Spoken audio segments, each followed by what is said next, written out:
Ano ba yung ako niya? Para sa'yo, sandali lang ha.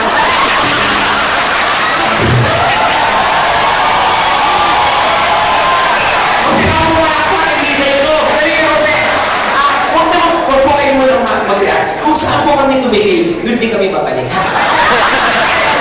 Kasi kasuhin mo lang namin. Kasi kasuhin. Wala siya nung ano nanay. Nasa bahay, inaalagaan yung anak. Nanay, friend. Wala. Ayun. Anong kanta? Anong game gusto niyo nanay? Hanggang? Ako, ikaw, sa'yo. Ano, inano.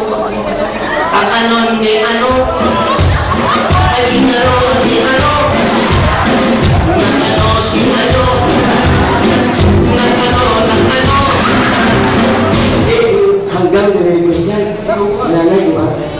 Thankfully, mga kaibigan, yung nanay po nila, ito ko. Ulit. Number 1 fan po namin. Nagiging gamot kami ng nanay nila. Halos kamamatay lang po. Last week kamamatay lang po.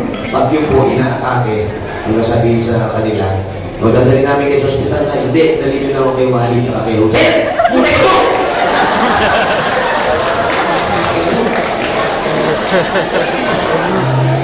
Di ba, totoo lang, pag medyo inaatake yung magulang nila, sa amin po dinadala. Kahit anong sumisigla, pagkasama kami. So, di po inaasahan na sumakbin ang buhay na si nanay. Ngayon ang 9 days. Pasya ba ngayon? Hindi, kailangan. Kaya nanggaling kami nun, nagpunta kami.